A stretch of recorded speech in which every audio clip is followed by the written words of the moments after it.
Well, indeed, we are live and welcome. Happy Monday, joyful Monday.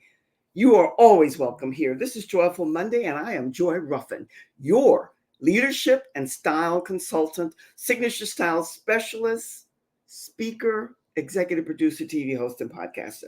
Am I always not excited? I'm always excited. And today, maybe a little bit more so than ever, because all of the news, I'm not going to talk about politics, but today we're talking about female empowerment. And we have so much to share with you. So, friends, before we get started, though, my title just fits right in with that. And welcome. Leadership asks for individuality. So how do you stand out? Leadership is a capacity to translate vision into reality. Aren't we seeing the beginning seeds of that? And that was said by Warren Bennis, Bennis. And my friends, I always tie another one in with that. Leadership is action, not position. It's not title. Sometimes people get carried away with that. We have so much work to do, my friends. And our first responsibility is to ourselves. You know who said something like that? Jack Welch. Most everyone in business, corporate, professional business, and even entrepreneurial, they know of Jack Welch. He said, before you are a leader, your first responsibility and success is about growing yourself. And when you become a leader, success is all about growing others. Well, that's what my featured guest and I are going to be talking about today, because I'm telling you, we're talking about empowerment, and it's a great subject. We could also say that great leaders don't tell you what to do. They show you how it's done. They are the mirror. And they are the people who stand before you to present and project to you what it is that you might be needing. And that's really important. And as a leader, you already know much of what I'm sharing with you, my friends, but I'm going to be repetitive and repeat it. Leaders don't run with the crowd. They fly with the stars. We're talking about individuality and how you stand out. Always with integrity. Integrity is at the top of the line. You don't run with the crowd, and you find a way to stand out and fly with the stars. I love that. And this is another one. You're going to love this one too. I love quotes. In a room full of daisies, you dare to be a rose. Stand and showcase who you are. I love that. And I don't know if you know this, but if not, here's a seed to take to heart and soul. This is what I'm going to wrap with, because I think this is so powerful. But it's not what I think, my friends. It's what you think and what resonates with you. If you want to stand out, don't be different. Be outstanding. That was said by coolandsmarts.com quotes. Because today in this casual mode, most are looking like everybody else. And nothing wrong with casual. You hear me say this every week. But find a way that stands out for you. Find your empowerment. Find out who you are at your core. And that's what we're going to be talking about today. And we're going to be talking about divine femininity, because we seek true, genuine, real equality when we talk about it here on Joyful Mondays. And my featured guests and I are really going to go deep into that somewhat. But I'm excited. I don't talk politics. I don't talk religion. I don't talk sex. I have an inkling about all of them and more. But today it's exciting for all of us, whether you are male or female, because this is a transitioning time. Whether it happens or not, the vice president now, maybe, hopefully the prayer is for some, and it's never for all, running for president. It would be our first if it happens, and that's up to us. And I'm going to leave it at that, because I don't want to get carried away with politics. It really is a monumental time. It's a time for all of us, men and women. You've heard me say over and over and over. Our programming, I'm talking to women now, conditioning, sexualizing, how we've been marginalized and objectified, it's over. But it's our decision. It's how we want to sit at the table. It's how we want to stand at the table. And it's up to us. And we are not going to fall in love and be madly in love with any, ever, and all, but we have to have a high regard and respect for a lot of different positions and stances.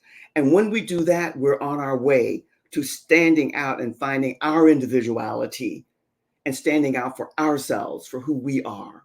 And the copy, the comparing, the competing, those days are over. We need to meld together. We need to blend together. And as much as they say that you're going to love everybody and love all, it's not going to happen. But when you begin to realize who you are and stand in your glory and your power with an open heart, mind to others, receiving them, even if you might not agree, that's when true female, any empowerment comes to be. So I'm excited for us today. Now, my guest, I've known for quite a while. But before I bring her up, I want to take a quick little reset. And I want to speak to you about a couple of things. And then I want to give you a small introduction to her. And I'm going to talk, and we're going to talk. And you're going to love the conversation, that I assure you. So what you can do now is just join me. If you are not a member of Leading Ladies, Leaving Legacies, well, don't I say this every week? Why not? It's a fabulous group of women, and we are building, we are growing. We are all about self-empowerment. We're all about joining and connecting, collaboration, change, and all of that good stuff, because it's about your vision, your mission, and your purpose. And we want you to come aboard and join us. And that's the assignment that you have today. You know, I love homework. And you hear me say all the time, every week, it doesn't change. Know thyself. Didn't I speak to that a wee bit earlier? Human design, most everyone today, and it's always most, never all, are familiar with human design. We put together this Designing You because it's your time to go on your treasure hunt, if you've not already. And even if you have, this will give you a different perspective on it. So take a look, take a screenshot, take a snapshot, and go and find out which of the 5 you might be, and it'll give you so much in-depth information. Now, I want to just bring up my featured guest speakers. I want to show her graphic because this is what we're going to be talking about. Take a screenshot, take a snapshot. We're going to talk a little bit more about that, and we're going to bring this up towards the end. But now, my friends, I want you to get comfortable, whatever that is to you, and sit back because I'm going to tell you a little bit about my featured guest speaker today. And her name is Nancy Muller. Now, Nancy is the founder of Mastering Your Beliefs. She's usually referred to in her circles as a sensei because she was a student, competitor, and teacher in the martial arts. And by the way, guys, if you don't know, I love martial arts. This is not how I came to Nancy. I found this out after the fact. But any and everything that involves the martial arts, I have a great appreciation for because of my limited knowing, and I learn more and more all the time. Now, Nancy has written 3 books. Her first book was Chocolate or Vanilla. Love that title. How could you not? And the second was Healing the Child from Within. And today we're going to be talking about the third one, Secrets in the Attic. So what you're going to do is just sit back and help me welcome our featured guest speaker today. There's so much to talk about. Sit back and help me welcome Nancy Muller. Nancy, hello and welcome. Hi, Joy. Thank you so much for having me. What a great introduction. That I loved your message. Very good. Well, it's all fitting, my friend, because it all relates to you. I love your title and what you do, Mastering Your Beliefs, because that's what we're about. You're also about female empowerment, and every book that you've written has something to do with that. Today, we're going to be talking about secrets in the attic. So before we get started, share with us a little bit about how you came to, I know it connects and relates to Secrets in the Attic, your book, but how did you get so immersed into the martial arts? Well, I got immersed in the martial arts because of the secrets I was keeping from my childhood. Secrets that included mental abuse, verbal abuse, physical abuse that escalated to sexual abuse by the age of 12. And being a child of the Bruce Lee era, I kept thinking, man, if I could fight like him, no one would ever touch me again. No one would ever lay a hand on me again. And so it was just all things martial arts, any movie I could watch, anything I could get on the subject. So when the time came for me to study in the martial arts, it was so exciting for me. And as I competed and studied and taught, I started my own business in 1998. It was called WAVE, Women Against Violent Encounters. And the more I taught, the more women who attended my classes, I started to step back and say, okay, as a martial artist, what am I offering these women? Because Mhm. it's one thing to take a self-defense class, but it's quite another to study martial arts. Self-defense is something that you spend a few hours on. Martial arts is the way of life. So I was asking myself, what is it that they're glomming onto? What keeps them showing up every week? And I realized that I wasn't even paying attention to when I taught. I was also teaching them the non-physical aspect of it. So there's the physical aspect, which is the fighting and the protecting yourself. And then there's the non-physical, which is the philosophies and understanding the mindset. And that's how my business organically transitioned from teaching self-defense to the mindset work that I do today. I love that, Nancy. And thank you for that really phenomenal, eye-opening explanation, because Bruce Lee, most all of us are familiar with, and he was the one to take the martial arts and put it into the forefront. And my schooling and so many others, he brought it into the fore, and I just fell in love with the whole thing of what he did and how he did it. And so you took it in another direction, empowerment, because you speak to, and you spoke to just now, the mental, the verbal, the emotional, and physical abuse, and how to deal with it, how to relate. How did you come to the title Sensei, Nancy? How did Well, that come about? Sensei is a Japanese word meaning teacher. Yeah, And yeah. the full description is, or definition is, before born, meaning my knowledge was born before your knowledge. So if I have knowledge of something that you would like to have knowledge of, please come to me and I will share my knowledge with you. Well, thank you for that. I never knew that. I knew that it was teacher, but I never knew that it was before. Yeah. Boom, boom, Yeah. boom. That makes a big, big difference. You know, Nancy, we're here to talk about this fabulous book. You've written 3 books, and this third one, Secrets in the Attic. It's a fabulous book, and it's a book that every woman, and you know, they say that every, I've never bought into everyone, everything, and blah, blah, but yet I feel that every woman today, especially, no matter what level and what strata you're in, you need to read this book. So tell us about a woman's journey to empowerment and how you came to write this book. Okay. Well, actually, this is my 8th book that I've published. And how this book got started, I was in Ohio. I live in California. I was in Ohio, and my cousins were getting ready to sell my aunt and uncle's home, their parents' home. Their parents had passed away. So we were in the attic, literally. We were in the attic, and we were going through boxes and boxes of stuff that needed to be gone through. And we were having a really great time reminiscing and talking about childhood things that we remembered. And then one of my cousins pushed a box over to me and she said, "Here, go through this one. Just make sure there's no personal information." So I took the lid off, and the first thing that I saw right there on the top of the box were letters in my mom's handwriting. So I looked at my cousins and I said, "You guys, this is my mom's handwriting. This is a letter from my mom. What is it doing in your mom's stuff?" Mm-hmm. And they said, "Well, I don't know. Let's go through it. Let's look. Let's check it out." So as we were going through the information in this box, we were finding newspaper clippings and birth certificates and death certificates and so much information about our family that the 3 of us prior to that had not had any knowledge of. Wow. And so we were looking at each other and we were thinking, whoa. And some of it was quite eye-opening. And my cousin said to me, "Well, I think I know what the next book you're going to write will be about." And I sat back and I said, "Yeah, and I'm going to call it Secrets in the Attic." So there you go. That's where I love it. It's a very catchy title, and it resonates because I think we'll talk about that. But there's secrets in every, no matter how open one might think that they are. But what were some of the secrets at that time that you and your friends discovered that you had no inkling of? What was some of that you discovered? Some of the secrets that you were totally, completely unaware of? Well, the impact for me was I had always grown up believing that my family, meaning me, my siblings, and my parents, were the have-nots of our family dynamics. There were 5 of us children. Everybody else had 1 or 2 kids. There was a lot of things we couldn't do.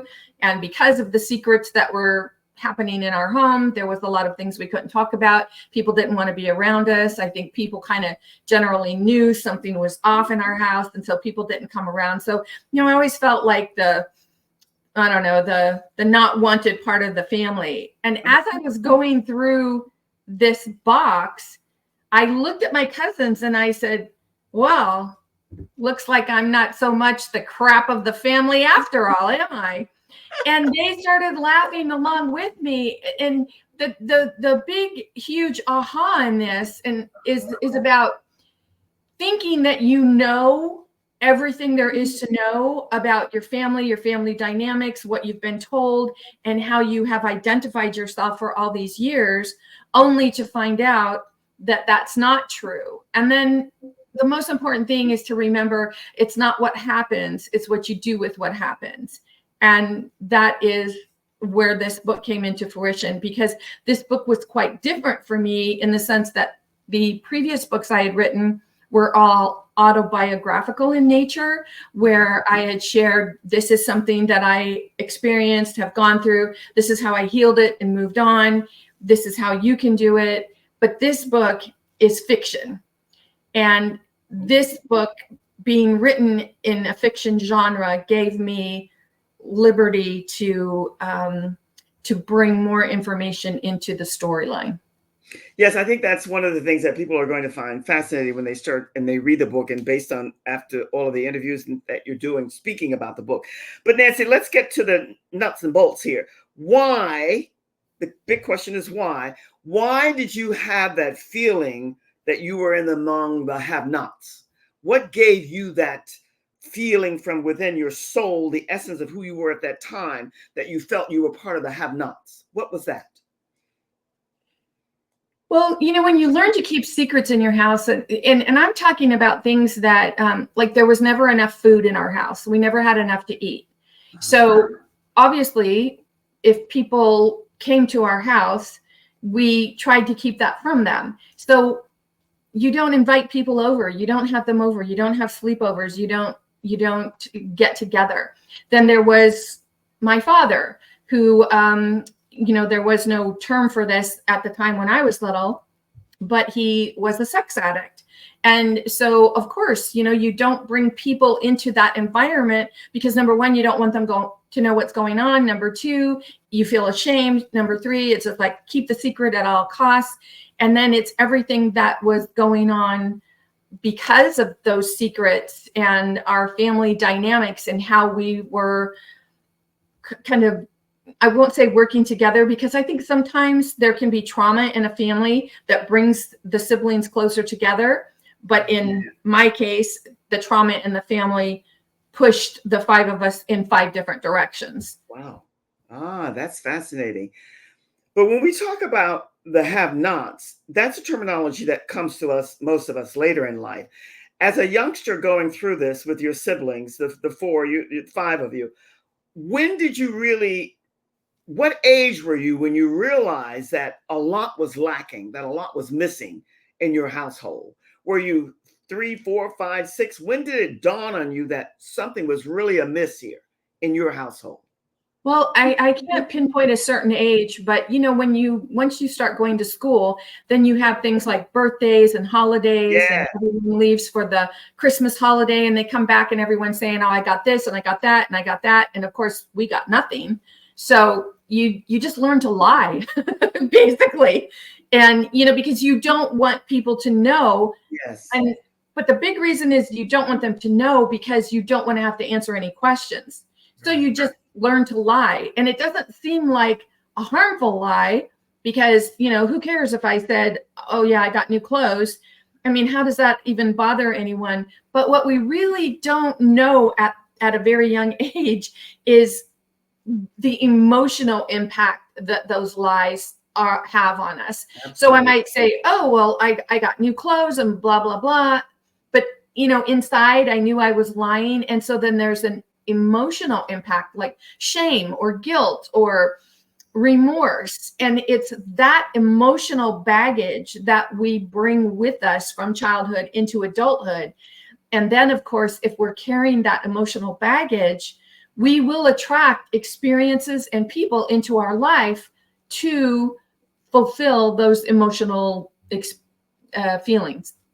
Well, that emotional baggage for any and every inner child work that one is doing, that's relevant. But I think you nailed it, Nancy, because I'm not the psychologist, and I don't think you are either, but I know from my limited knowing that most of the awakening that something is amiss and we don't have what we need or what others have is just before school or when you get into school. That's when it really hits you, the plus or the negative of whatever's going on. And that leads me to what you gave me here, the secrets that you keep and the lies that you tell yourself. How does that impound or impact what you're about now and what you have in your book, the backstory about Secrets in the Attic? Well, the foundation of the work that I do when I work with clients is about mastering your beliefs. Yes. And a belief is simply a thought you think over and over and over and over again. We have terms today like imposter syndrome, where people think, oh, no matter how many degrees or certificates they have, they're not good enough, smart enough, whatever enough. And it's that emotional baggage that holds them back. Well, when they think that, they've created a belief around it. So it's giving us the opportunity to understand that anything that's holding us back is something of the mind. Everything starts in the mind. So when you can actually step back and say, why do I believe this is true? Where did this come from? And I think that there are a lot of people who find it very difficult to believe that it could be of the mind and not truth, because it's not about truth. It's about how you see your reality, because circumstances don't matter. Only state of being matters. There's so many people who are running around trying to find ways to be happy. Oh, when I get this, I'll be happy. When I have this partner, I'll be happy. When I get this job, I'll be happy. When I have $1 million in the bank, I'll be happy. But happiness is a state of being. So it's really important to understand the difference between a circumstance and a state of being, because you can create any state of being no matter where you are. That was, I think, first really introduced to me or hit home to me. I think I was still, maybe in high school when I read Viktor Frankl's book. So, you can be in the most dire circumstances, but it's your state of being that makes a difference. Well, your state of being and the way that you express that, spot on, because your state of being, all of us have been taught that the mind is the ruler, and the more of this you get and the more understanding, but it's the heart and the mind, the soul, the heart, the emotional part of you connected to a belief of understanding. And that comes with knowing and dealing with the realities of what you're dealing with emotionally. So that's where the baggage comes in. Until you acknowledge and recognize it, you're not going to be able to get to the understanding and the belief, working with the heart and soul, that you need to rectify and clear and cleanse whatever it is that you come through. That leads me to, how do we create the beliefs around the secrets we keep? I think you spoke to it, but expound on it a wee bit more, because you're saying the reason we create beliefs around the secrets we keep would be why. You spoke to it, but take it further. Well, one of the examples would be the things I experienced with my father. Me personally, I did not understand as a child what is sex. You don't even know what that is. No, you have no clue. No. And so my father, in one of my books, I share a time when my father was really angry. We were all sitting around the dinner table, my family, and he made me strip naked in front of our family, and he beat me with a fiberglass fishing rod. And when he was done beating me, and I ran upstairs to my room and I closed the door and I got dressed, and I'm crying and I'm praying and I'm saying, please help me. Please help me. Why does this keep happening? What is wrong with me? I must be a really horrible person. How old were you, Nancy? How old were you? 6th grade, however, 5th or 6th grade. So, so the belief that I took on was there's something wrong with me, that I'm bad, that I don't listen, that and because of the things my mother and my father would say to me, like, you're arrogant, you're you're full of yourself. And so I would try to be not arrogant, and try to not be full of myself. When really, if you think about it, that what they saw as arrogance or being full of myself was the God in me. Yeah. But that is our true essence. We are Yeah. the God, the creator, however anyone, sees this, the universe and source intelligence. Everyone has a different name for it, but it's that part of us, that wholeness, that essence of us that is so divine.